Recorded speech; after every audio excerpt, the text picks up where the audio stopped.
지혁씨, 오늘부터 저도 여기서 살 거예요. 뭐라고요? 은우 씨는 집 있잖아요. 뭘 그렇게 따져요? 여기가 지혁씨 집도 아니면서. 강호의 방황은 결국 은호에게 가장 힘든 선택을 안겼습니다. 그 결과 은호는 지혁과 함께 낯선 밤을 보내게 되고 강호는 다시 한번 커다란 시련에 맞닥뜨리며 결국 은호의 손길을 필요로 하게 됩니다. 과연 이 집은 끝내 무너지고 마는 걸까요? 아니면 다시 세워질 수 있을까요? 궁금하시다면 끝까지 시청해 주시고 구독과 좋아요 부탁드립니다. 강호가 집을 나간 지 1시간이 지났습니다. 순이는 방문을 닫고 화장대 위에 놓인 남편 영민의 사진을 꺼내 들었습니다. 사진 속 영민은 환하게 웃고 있었는데 그 모습이 오늘따라 더 원망스러워 보였습니다. 영민 씨, 왜 저를 두고 먼저 갔어요? 순이의 눈가에 눈물이 맺혔습니다. 목소리가 점점 떨려왔습니다. 그동안 꾹꾹 눌러왔던 감정들이 터져 나오기 시작했던 것입니다. 이렇게 당신이 원망스러웠던 적은 없었네요. 저더러 어떡하라고. 저 이럴 땐 어떡해요? 순이는 사진을 가슴에 품고 흐느끼기 시작했습니다. 집안 풍비박산이 났단 말이에요. 강호는 날이 갈수록 더 못된 짓만 하고 은호는 그런 동생 때문에 고생만 하고 그녀의 어깨가 들썩였습니다. 남편이 살아있었다면 이런 일은 없었을 거라는 생각에 더욱 서러워졌습니다. 당신이 있었으면 강호가 이렇게까지 되지는 않았을 텐데 제가 잘못 키운 건가요? 제가 뭘 잘못한 건가요? 방문 밖에서 이 모든 것을 듣고 있던 은호는 가슴이 찢어지는 듯했습니다. 엄마가 이렇게 무너진 모습을 본 것은 아버지 장례식 이후 처음이었습니다. 은호는 주먹을 꽉 쥐었습니다. 더 이상 엄마를 이렇게 둘 수는 없다는 생각이 들었습니다. 은호는 조용히 자신의 방으로 돌아왔습니다. 핸드폰을 꺼내 들고 잠시 고민하다가 지혁에게 문자를 보내기 시작했습니다. 지혁 씨, 미안한데 저 잔금 2천만 원 다시 받을게요. 쓸 곳이 있어요. 이 돈으로 강호가 정신 차릴 거란 생각은 하진 않았습니다. 다만 강호의 말처럼 누군가 나가야 한다면 입양된 자신보다는 친핏줄이 엄마와 있는 게 좋진 않을까 생각했습니다. 이어서 강호에게도 문자를 보냈습니다. 강호야 들어와. 잠시 망설이다가 계속 타이핑했습니다. 내 짐 뺄게. 집 들어와.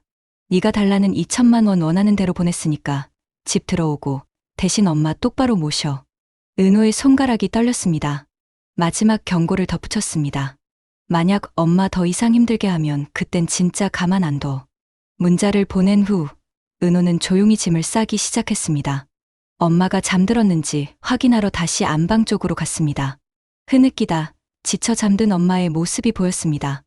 은호는 발소리를 죽이며 자신의 방으로 돌아왔습니다. 가방에는 꼭 필요한 옷 몇 벌과 세면도구, 노트북 정도만 넣었습니다.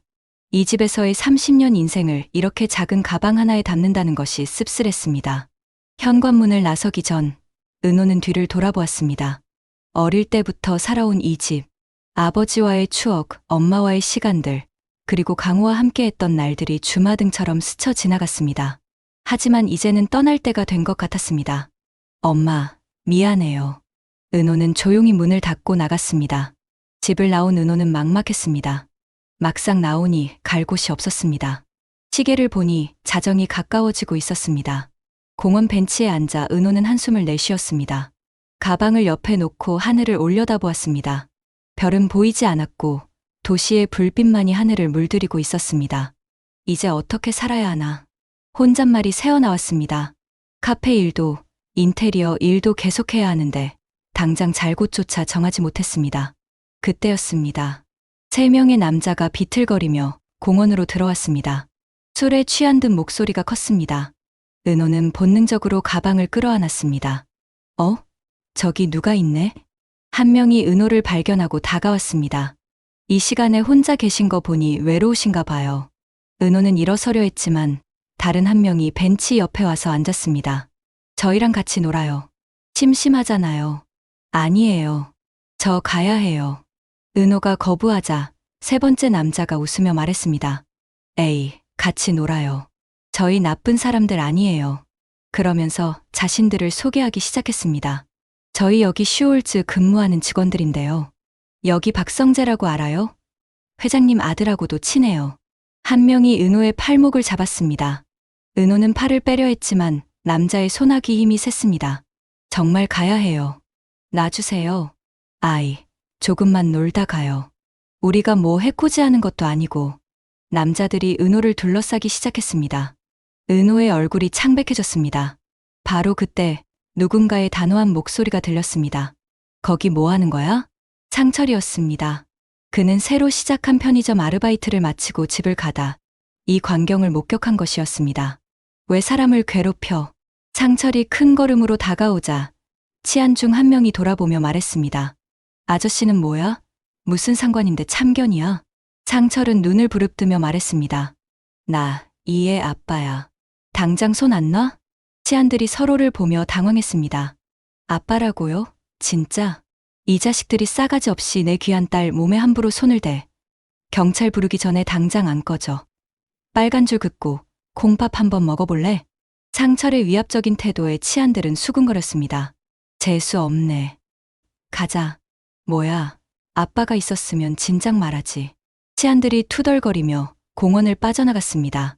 상철은 그들이 완전히 사라질 때까지 지켜보았습니다. 은호는 다리에 힘이 풀려 벤치에 주저앉았습니다. 상철이 걱정스러운 얼굴로 은호를 바라보았습니다. 괜찮아요? 아저씨, 여긴 어쩐 일로? 감사합니다. 정말 감사합니다. 은호의 목소리가 떨렸습니다. 상철은 은호의 창백한 얼굴을 살펴보며 말했습니다. 이 시간에 혼자 다니면 위험해요. 어디 가는 길이에요? 집까지 데려다 줄게요. 은호는 고개를 저었습니다.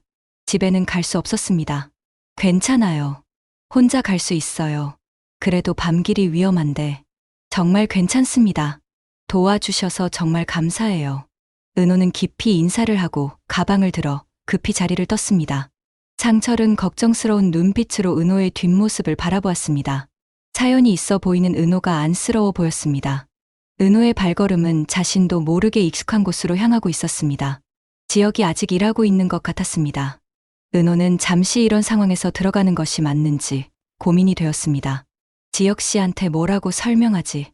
집을 나왔다고? 강호 때문에? 은호는 깊은 한숨을 내쉬었습니다. 그때 상철의 도움을 받았던 일이 떠올랐습니다. 다시 밖에서 밤을 지새울 수는 없었습니다. 더 위험한 일이 생길 수도 있었으니까요. 결국 은호는 조심스럽게 문을 열었습니다. 카페 안은 어두웠지만 창고 쪽에서 나오는 불빛 덕분에 길을 찾을 수 있었습니다. 은호가 창고 문을 두드리자 안에서 의자 끄는 소리가 들렸습니다. 누구세요? 지역의 목소리였습니다. 문이 열리고 지역이 나타났습니다. 그는 은호를 보고 깜짝 놀랐습니다. 은호 씨, 이 시간에 웬일이에요? 지역은 노트북과 서류 더미 사이에서 일하다가 나온 듯 했습니다. 셔츠 소매는 걷혀 있었고 머리는 헝클어져 있었습니다. 은호는 잠시 지역을 바라보다가 갑자기 말했습니다. 저도 오늘 여기서 잘 거예요. 네. 지역은 자신이 잘못 들었나 싶어 되물었습니다. 뭐라고요? 그리고 당분간 저도 여기서 살 거예요. 은호의 목소리는 단호했습니다. 지역은 당황해서 은호와 그녀가 들고 있는 가방을 번갈아 보았습니다. 뭐, 은호 네가? 넌 집이 있잖아. 집은 지역 씨도 있잖아요. 그런 줄 아세요. 은호의 대답에 지역은 더욱 혼란스러워했습니다. 아니 잠깐, 이게 무슨 상황인지 설명 좀.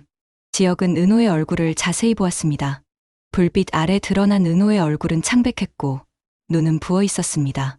분명 울었던 흔적이 있었습니다. 무슨 일 있었어요? 집에서 뭔 일이? 묻지 마세요.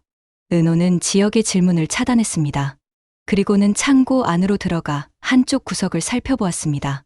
여기서 자면 되겠네요. 예전에 야근할 때도 여기서 쪽잠 잤었으니까. 은호 씨, 잠깐만요. 이건 너무 갑작스러워서. 지역이 은호를 막아섰습니다. 하지만 은호의 표정은 완고했습니다. 방해 안 할게요. 지역 씨는 지역 씨 일하세요. 저는 조용히 있을게요. 그게 문제가 아니라. 지역은 난감한 표정을 지었습니다. 은호가 이렇게 나오는 것은 처음이었습니다. 평소에 밝고 긍정적인 은호가 아니었습니다. 강호 때문이에요? 지역의 조심스러운 질문에 은호의 표정이 굳어졌습니다. 그 이름 꺼내지 마세요. 은호의 목소리에는 분노가 섞여 있었습니다. 지역은 대충 상황을 짐작할 수 있었습니다. 강호가 또 무슨 사고를 친 것 같았습니다. 지역은 한숨을 쉬며 창고 한쪽에 있던 은호의 캠핑용 침낭을 꺼내주었습니다. 고마워요. 은호는 침낭을 받아 창고 구석에 깔았습니다. 지역은 자신이 앉아있던 의자로 돌아가 앉았지만 더 이상 일에 집중할 수 없었습니다. 커피라도 마실래요? 아니에요. 전 그냥 잘게요. 은호는 침낭 속으로 들어가 웅크렸습니다. 지역은 노트북 화면을 보고 있었지만 계속 은호 쪽을 신경 쓰게 되었습니다. 창고 안은 조용했습니다. 지역의 키보드 소리만이 간간히 들렸습니다. 하지만 그마저도 곧 멈췄습니다. 지역도 일이 손에 잡히지 않았던 것입니다. 은호 씨, 자는 거 아니죠? 네. 은호의 대답이 작게 들렸습니다. 정말 괜찮아요? 이번엔 대답이 없었습니다. 지역은 조용히 일어나 은호 쪽으로 갔습니다. 은호는 눈을 감고 있었지만 자는 것 같지는 않았습니다. 저도 여기서 잘게요. 혼자 있기 싫을 것 같아서. 지역은 창고 바닥에 있던 요가 매트를 꺼내 은호에게서 조금 떨어진 곳에 깔았습니다. 그리고는 자신의 점퍼를 벗어 이불 대신 덮었습니다.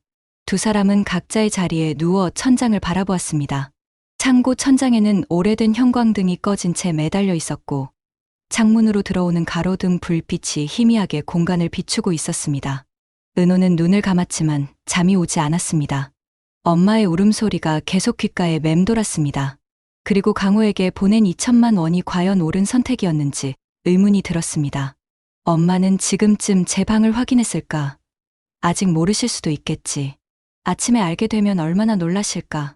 한편 지역도 잠들지 못하고 있었습니다. 옆에 누워있는 은호가 걱정되었습니다. 그녀가 얼마나 힘든 상황인지 짐작이 되었기 때문입니다. 은호 씨가 집을 나올 정도면 정말 심각한 일이 있었겠지. 강호 그 녀석, 대체 뭘 또 저지른 거야? 다음 날, 강호는 PC방에서 밤을 지새운 후 나왔습니다. 핸드폰을 확인하니 은호가 보낸 문자와 함께 계좌에 2천만 원이 입금되어 있었습니다. 헐, 진짜 보냈네? 그럼 그렇지. 친누나도 아닌 네가 우리랑 살려면 어쩌겠어. 강호의 얼굴에 회심의 미소가 번졌습니다. 그는 즉시 친구에게 전화를 걸었습니다. 야, 나 강호야. 돈 준비됐어. 오, 진짜. 그럼 오늘 바로 계약하자. 청춘포차 건물주가 오후 2시까지만 기다린대. 야, 이번에는 확실한 거지? 당연하지. 내가 건물주 아들이랑 군대 동기야. 급전이 필요해서 헐값에 내놓은 거라니까. 우리가 인수하면 월 1,000만 원은 기본이야. 좋았어. 강호는 들뜬 마음으로 친구들을 만나러 갔습니다. 약속 장소는 강남의 한 카페였습니다. 친구 셋이 이미 와서 기다리고 있었습니다. 강호야, 돈 준비했어? 당연하지. 이제 우리도 사장이다. 청춘포차 인수하면 프랜차이즈로 확장도 가능해. 그들은 커피를 마시며 장밋빛 미래를 그렸습니다. 한 친구가 계약서를 꺼냈습니다. 자, 여기 서명하고 계약금 입금하면 끝이야. 강호는 계약서를 대충 훑어보고는 바로 서명했습니다. 그리고 핸드폰으로 2천만 원을 송금했습니다. 이제 진짜 시작이다. 오늘은 내가 쏜다. 그들은 낮부터 술집으로 자리를 옮겼습니다. 강호는 신이 나서 계속 술을 마셨습니다. 엄마한테 가서 당당하게 말해야지. 이제 나도 사업가라고. 누나 없어도 잘 살 수 있다고. 대낮부터 만취한 강호는 기분 좋게 집으로 향했습니다. 현관문을 열고 들어서며 큰 소리로 외쳤습니다. 엄마, 나왔어. 좋은 소식 있어. 그런데 집안이 이상하게 조용했습니다. 거실로 들어가니 엄마가 불도 켜지 않은 채 부엌 식탁에 앉아 있었습니다. 그녀의 표정은 얼음처럼 차가웠습니다. 엄마, 왜 그래? 무슨 일 있어? 순이가 천천히 고개를 들어 강호를 노려보았습니다. 그 눈빛에는 분노가 가득했습니다. 네 누나 어딨냐? 누나? 몰라. 나갔겠지. 근데 그게 뭐 어때서? 강호는 어깨를 으쓱하며 냉장고를 열었습니다. 맥주를 꺼내려는 순간 순이의 목소리가 들렸습니다. 네가 기어이 집안을 풍비박산내고 마는 거냐? 강호는 맥주캔을 들고 돌아보며 웃었습니다. 뭔 소리야? 나 오늘 대박 사업 계약했어. 청춘포차 인수했다고. 이제 나도 사장이야. 그 돈 어디서 났어? 그야. 투자 받았지. 강호는 은호에게 받은 돈이라고 말할 수 없었습니다. 순이가 벌떡 일어섰습니다. 은호가 준 돈이지. 은호가 너한테 2천만 원 주고 집 나갔어. 강호의 표정이 잠시 굳어졌다가 다시 해벌쭉 웃었습니다. 뭐, 잘 된 거 아니야? 이제 진짜 가족만 남았잖아. 누나는 원래 남이었고 그 순간이었습니다. 짝. 순이의 손바닥이 강호의 뺨을 강하게 때렸습니다. 맥주캔이 바닥에 떨어져 굴러갔습니다. 강호는 충격에 멍하니 엄마를 바라보았습니다. 태어나서 처음으로 엄마에게 맞은 것이었습니다. 엄마, 네가 사람 새끼냐? 순이의 목소리가 떨렸습니다. 그녀의 눈에서 눈물이 흘러내렸지만 분노는 식지 않았습니다. 네 사고 친 거 누나가 수습해 준 게 몇 번이냐? 학교 때부터 시작해서 성인 되고 나서까지 맨날 누나가 뒤치다꺼리 했잖아. 그게 강호는 처음 보는 엄마의 모습에 말을 더듬었습니다. 은혜도 모르는 배은망덕한 놈. 누나는 친누나가 아니라는 걸 알면서도 30년을 같이 살았어. 그런데 남이라고? 네가 그럴 자격이 있어? 순이는 강호의 멱살을 잡았습니다. 강호는 엄마의 힘에 놀랐습니다. 핏줄도 버리는 게 지금 세상인데 내가 너는 못 버릴 것 같냐? 엄마, 진정해. 당장 나가서 은호 찾아와라. 순이가 강호를 현관 쪽으로 밀어냈습니다. 안 그럼 진짜 너 죽고 나 죽는 거다. 네가 은호 데려올 때까지 이 집 문턱 넘지 마. 엄마, 이건 너무하잖아. 나는 친아들이고 은호는 남인데. 남? 네가 감히 은호를 남이라고 해? 엄마, 왜 그래? 30년을 친남매처럼 키웠는데 그것도 은호가 더 많이 희생하면서 살았는데 네가 감히 그런 말을 해. 당장 나가. 은호 찾아오기 전까지는 들어오지도 마. 순이는 강호를 문 밖으로 밀어냈습니다. 그리고 문을 쾅 닫아버렸습니다. 엄마. 강호가 문을 두드렸지만 순이는 대답하지 않았습니다. 강호는 억울한 마음에 계단에 주저앉았습니다. 그때 핸드폰이 울렸습니다. 청춘포차 계약을 같이 한 친구였습니다. 여보세요? 야, 큰일 났어. 친구의 목소리가 다급했습니다. 뭐가? 무슨 일인데? 우리 사기당한 것 같아. 강호는 벌떡 일어섰습니다. 뭐, 그게 무슨 소리야? 계약한 놈이 진짜 건물주가 아니래. 가짜 계약서였어. 말도 안 돼. 네가 군대 동기라며. 나도 속은 거야. 진짜 건물주가 경찰에 신고했대. 지금 다른 세입자가 이사하고 있어. 강호는 다리에 힘이 풀려 그 자리에 주저앉았습니다. 그럼 2천만 원은? 날아간 거지. 경찰 신고해도 그놈 잡기 전까지는 못 찾아. 미친. 강호는 머리를 감싸 쥐었습니다. 은호에게 받은 2천만 원이 한순간에 사라진 것입니다. 야, 일단 경찰서 가자. 빨리 신고해야 돼. 전화가 끊긴 후 강호는 망연자실한 채 앉아 있었습니다. 돈도 잃었고 집에서도 쫓겨났습니다. 엄마는 은호를 찾아오기 전까지는 들어오지도 말라고 했습니다. 누나, 이게 뭐야? 이게 뭔 일이야? 강호는 지금의 현실에 눈물이 날 것 같았습니다. 평생 처음으로 모든 것을 잃은 기분이었습니다.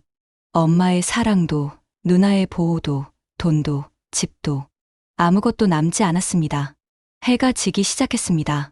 강호는 일어섰습니다. 우선 은호를 찾아 수습을 해야 했습니다. 하지만 그동안 누나에게 어떻게 대했는지가 떠올랐습니다. 무시하고, 괴롭히고, 돈만 빼앗고, 강호는 처음으로 두려웠습니다. 은호를 찾는다고 해도 그녀가 자신을 받아줄지 확신할 수 없었습니다. 핸드폰이 다시 울렸습니다. 엄마였습니다. 여보세요? 은호 찾았어? 순이의 목소리는 여전히 차가웠습니다. 아직 찾는 중이야. 그럼 집에 오지 마.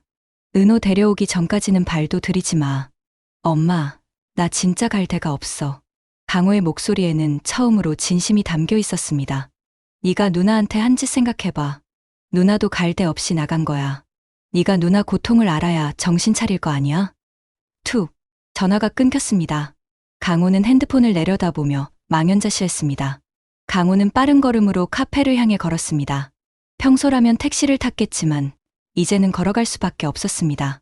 1시간을 걸어 카페 앞에 도착했을 때 다리는 후들거렸고 온몸이 땀으로 젖어 있었습니다. 카페 문을 열고 들어서자 종소리가 울렸습니다.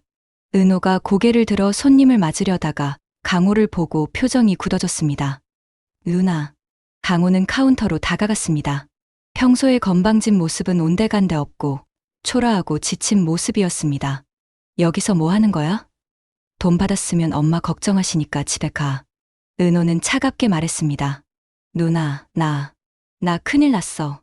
강호의 목소리가 떨렸습니다. 동생이 항상 사고치고 나면 짓는 저 표정. 무엇보다 평소에 거만한 눈빛이 사라지고 불안과 두려움으로 가득 차 있었습니다. 무슨 일인데? 누나가 준 돈. 2천만 원. 사기당했어. 은호의 눈이 커졌습니다. 뭐? 사기. 청춘포차 인수한다고 계약했는데 사기꾼이었어. 돈 다 날렸어. 그리고 엄마가 나 집에서 쫓아냈어.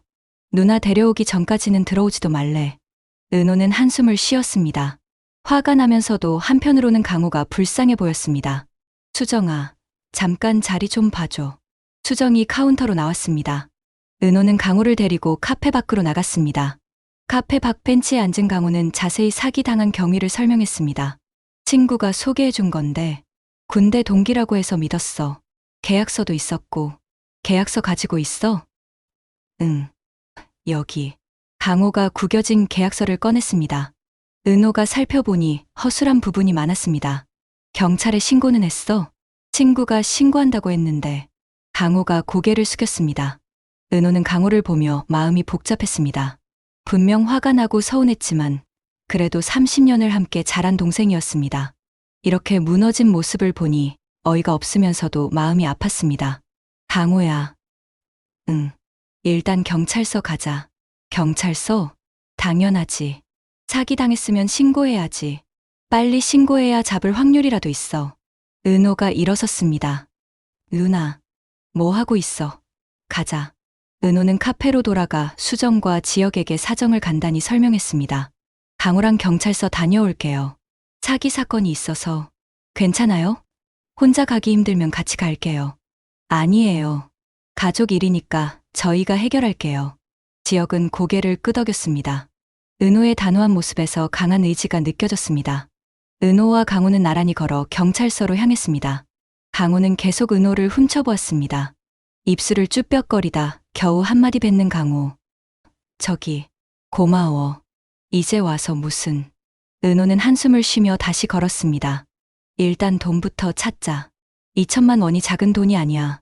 누나가 어렵게 마련한 돈인데. 그래, 어렵게 마련한 돈이야. 그러니까 꼭 찾아야지. 두 사람이 경찰서에 도착했습니다. 은호가 먼저 들어가며 말했습니다. 들어가자, 강호야. 돈 찾고 다시 집에 돌아가야지. 엄마 오래 기다리셨어. 누나 고마워. 그리고 미안해. 결국 강호의 손을 잡아주는 은호. 그 순간 경찰서 안으로 들어가는 두 사람의 모습에 남매가 아니라고 생각하는 사람은 아무도 없었습니다. 은호는 앞장서서 담당 형사를 찾았고 강호는 누나 뒤를 조용히 따랐습니다. 하지만 이 사건이 진정한 화해로 이어질까요? 아니면 또 다른 파국의 서막일까요? 그 답은 아직 알 수 없습니다. 오늘 이야기가 흥미로우셨다면 구독과 좋아요 눌러주시고 다음 회차에서 이어질 가족의 운명을 함께 지켜봐 주세요. 감사합니다.